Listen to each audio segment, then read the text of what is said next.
நீங்கள் அன்மேரிடாக இருந்தால் தயவுசெய்து இந்த வீடியோவை தள்ளி விட்டுருங்க. இது உங்களுக்கான வீடியோ இல்லை.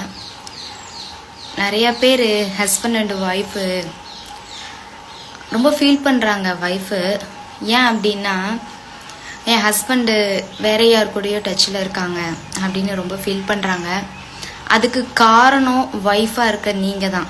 ஏன்னு கேட்குறீங்களா? நான் என்ன தப்பு பண்ணேன், ஏன் நான் காரணம் அப்படின்னு சொல்கிறீங்க அப்படின்னு கேட்குறீங்களா?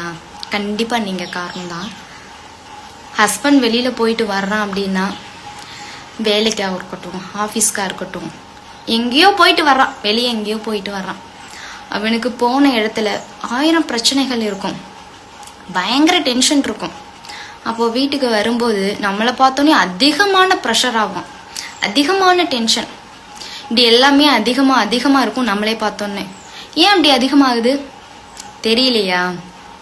தெரியல தானே. ஏன் அப்படின்னு தெரியல தானே. ஏன்னா நாம் அந்த கெட்டப்பில் இருப்போம். அந்த கெட்டப்னா எப்படி?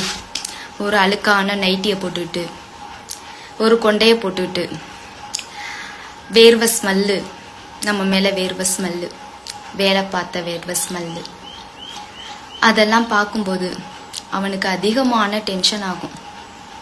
ஏன் அப்படி இருக்கீங்க? இல்லை, நான் தெரியாமல் தான் கேட்குறேன். ஏன் அப்படி? நீங்கள் மட்டும்தான் உலகத்தில், நீங்கள் மட்டும்தான் வேலை பார்க்குறீங்களா? வேறு யாருமே வேலையெல்லாம் பார்க்க மாட்டாங்களா? எல்லாமே பெட்டில் இருந்தவனுக்கே எல்லாத்துக்கும் வருதுன்னு நினைக்கிறீங்களா? எல்லா பொண்ணுங்களும் வேலை பார்ப்பாங்க, நீங்கள் மட்டும் பார்க்க கிடையாது. பெரிய எப்படி என்னமோ இமயமலையை உடச்சி வேலை பார்க்குற மாதிரி ஆக்ஷன் பண்ணுவீங்க. நிறைய பேர் நான் பார்த்துருக்கேன்ப்பா. நிறைய பேர் ஏன் இப்படி இருக்காங்க அப்படின்னு தெரியலை. நம்மளுக்கு மேரேஜ் ஆயிடுச்சு அப்படின்றோடனே அப்படி தன்னை மாற்றிக்கிறாங்களா என்னன்னு எனக்கு ஒன்றும் புரியலை. நிறைய பேர் போட்டு ஒரு கொண்டையை போட்டுக்கிட்டு, அழுக்கு நைட்டியை போட்டுக்கிட்டு எப்போவுமே அப்படியே திரிகிறாங்க. ஏன் அப்படியெல்லாம் இருக்கீங்க? அப்படி பார்த்தா, அப்படி வெளியிலேருந்து வர்ற புருஷன் பார்த்தான் அப்படின்னா அவனுக்கு என்ன தோணும்? உங்களை ஆசையை அரவணைக்க தோணுமா? இல்லை, நான் தெரியாமல் தான் கேட்குறேன். ஆசையை அரவணைக்க தோணுமா? அப்படியெல்லாம் இருந்தா பண்ணுவாங்க. 100% அப்படி இருக்காங்க. நீங்கள் என்ன தான் பண்ணாலும், என்ன கெட்டப்பில் இருந்தாலும், அசிங்கமாக இருந்தாலும், அழகாக இருந்தாலும் அரவணைப்பாங்க. அது எல்லாரும் அரவணைக்க மாட்டாங்க. 100% பேர் தான் அப்படி இருப்பாங்க. மீதம் 90% இப்படி தான் இருப்பாங்க. என்னடா இவ இப்படி இருக்கா அப்படின்ற மைண்ட் செட்டு தான் வரும் அவங்களுக்கு. என்னத்தை போய்கிட்டு ரொமான்ஸ் பண்ணிக்கிட்டு, என்னத்தை போய்கிட்டு பேசிக்கிட்டு அப்படின்ற மாதிரி தான் எல்லாத்துக்கும் தோணும். எவ்வளோ வேலைகள் இருந்தாலும், எவ்வளோ பிரச்சனைகள் இருந்தாலும், தயவு செய்து உங்களுக்காக ஒரு அரை மணி நேரம் டைம் எடுத்து அழகாக தலை சீவி, அழகாக மேக்கப் பண்ணி, எப்போவுமே அவங்க கண்ணுக்கு அழகாக தெரிஞ்சுக்கிட்டே இருக்கணும். அப்படி நீங்கள் பண்ணி பாருங்களேன். பண்ணி பாருங்க. எப்போவுமே கண்ணுக்கு அழகாக தெரிஞ்சுக்கிட்டே இருக்கிற மாதிரி நீங்கள் பண்ணுங்க.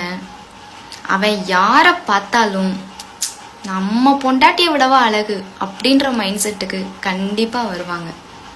கண்டிப்பாக நடக்கும். கண்டிப்பாக நிச்சயமாக அந்த மாதிரி மைண்ட் செட்டில் மாறுவாங்க. நம்ம பொண்டாட்டியை விட அவ்வளோ அழகு இல்லை அப்படின்னு நினைப்பாங்க. சரிங்களா? அதுக்காக தான் சொல்கிறேன். நிறைய பேர் அவங்க மாறுறதுக்கு காரணம் வைஃபாகவும் இருக்கீங்க அப்படின்னு. இதெல்லாம் பெரிய விஷயம் இல்லை. தேர்வு சரியாக தேர்ந்தெடுக்கப்பட வேண்டும், அதான் பெரிய விஷயம். கரெக்டான தேர்வு இல்லைனால் பல பிரச்சனைகள் வரும். என்னன்னு தெரியல, எனக்கு சொல்லணும்னு தோணிச்சு, உங்ககிட்ட ஷேர் பண்ணணும்னு தோணிச்சு, அவ்வளோதான். நிறைய பேர் ரொம்ப கஷ்டப்படுறாங்க, ஃபீல் பண்ணுறாங்க, மேரேஜ் ஆகி ரொம்ப ஃபீல் பண்ணுறாங்க. அதை நான் பார்த்துருக்கேன், கேட்டிருக்கேன்.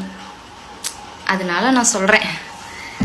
லவ் பண்ணுறது, கல்யாணம் பண்ணுறது பெரிய விஷயம் இல்லை. யாரை வேணாலும் லவ் பண்ணலாம். தேர்வுகள் சரியாக இருக்க வேண்டும். பாய்.